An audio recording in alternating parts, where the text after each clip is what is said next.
Hey guys, how's it going? My name is Adam. Today I'm going to show you how to fix this channel cannot be displayed because it was used to spread.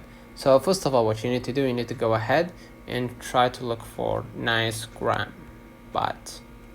Okay, Nicegram bot will allow you to see adult content, right?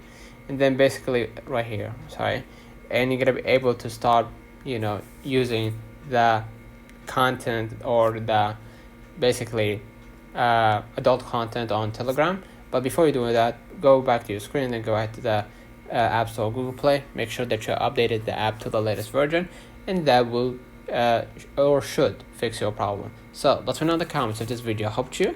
Don't forget to like and subscribe, and thank you for watching.